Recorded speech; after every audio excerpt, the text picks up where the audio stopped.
When it comes to remakes of popular games, it can be quite hard to tell when one project is going to make meaningful adjustments to capture what made the original special, or which will have aged poorly or are just being given cosmetic upgrades that don't make a replay worth it.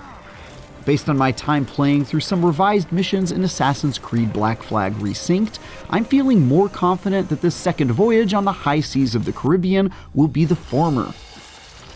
After playing through a few missions recently, I now have a better understanding of what to expect from this ambitious remake, which included narrative additions. Where can I find him? By the docks. New options for carrying out my assassinations, and other bits and baubles along the way that have increased my interest in replaying through Kenway's epic tale of pillaging and unloading flintlocks into the chests of unsuspecting lawmen.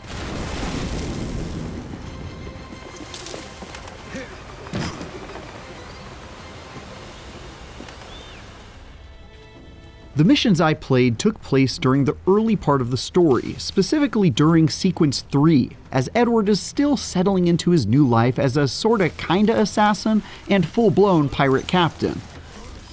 If you've played the original recently, you'll recall the part where you tail Julian Ducas's Spanish galleon before tracking him through a jungle to assassinate him.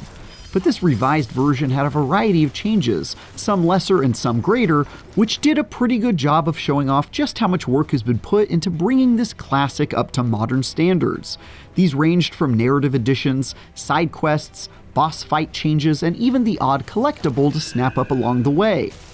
The biggest update came in the form of tweaks aimed at making the mission more open-ended. For example, the path you take through the jungle in this version is a more scenic route that leads you to a mansion instead of straight to the ship where your quarry hides. Here you can get up to new kinds of mischief, like an optional encounter with some captured pirates you can free to help serve as muscle, or just a distraction, in your pursuit of Ducas. Doing so causes quite a commotion as they arm themselves and make a run at their captors and take the fight to the beach where Ducas's ship is docked.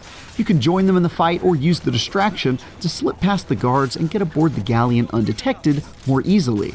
This was only one small example on one short mission, but if it's indicative of the added opportunities to approach quests in your own style and are allowed to get creative, as seemed to be the case when I played a handful of hours from a different part of the game last month, then that alone could sell me on spending several dozen more hours playing through this adventure in full.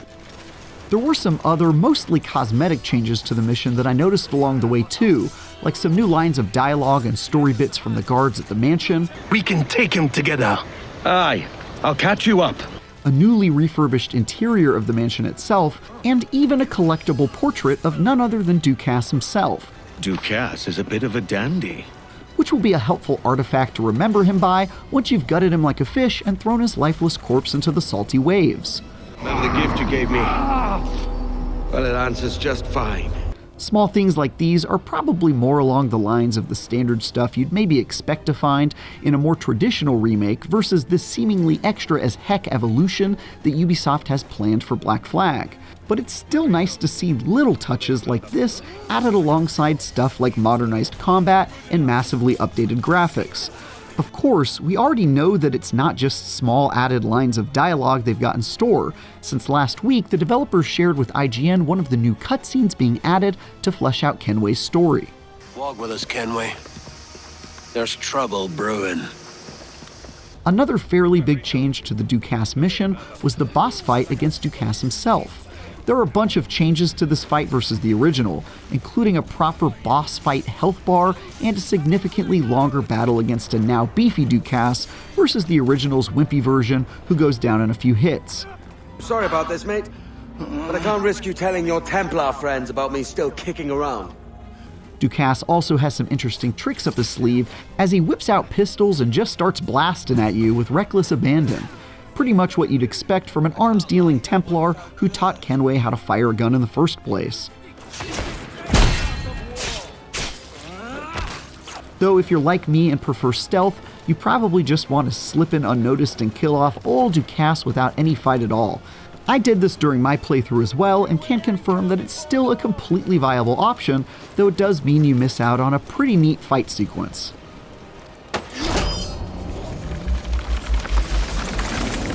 One interesting note is that in the original, when you engage in this encounter against Ducasse, there's nothing preventing you from just leaving in the middle of the fight to go catch your breath or continue exploring the island. But in this version, the developers have disabled the ability to flee until the encounter is ended. It's an interesting change, because it feels a bit weird to remove some of the freedom available in the original. Removing freedom is a Templar thing after all, and we're assassins, damn it. But at the same time, it's a pretty small adjustment that mostly serves to up the challenge of the combat encounter and prevent the silly option to just goof around with the boss by taking off and coming back for no reason. To be honest, I doubt this change or others like it are likely to have any impact on my playthrough at all, but it does make me wonder what other things they've reined in as they've streamlined encounters and tightened up missions.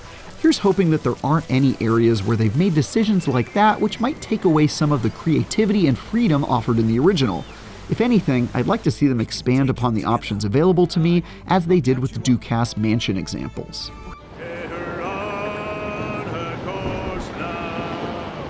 Every time I've played Black Flag Resynced leading up to its launch, I felt more heartened about this remake, and this time was certainly no exception.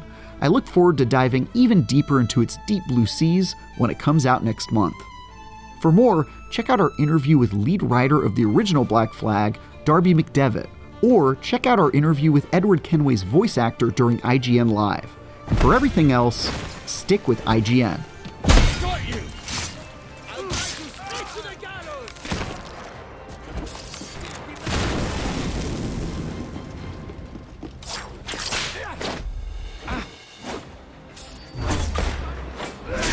Fils de pute! I can't lie, that one felt good. Rustic Jesus Christ of war!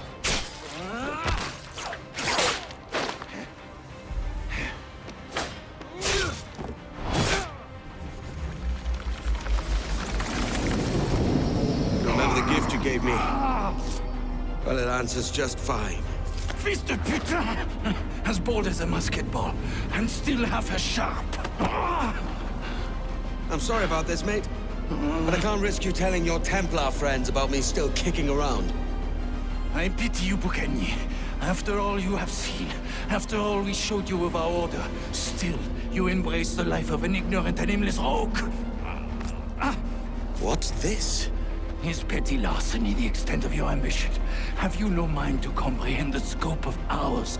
All the empires on Earth abolished, a free and open world without parasites like you. Que l'enfer que tu trouveras soit le fruit de ton insouciance.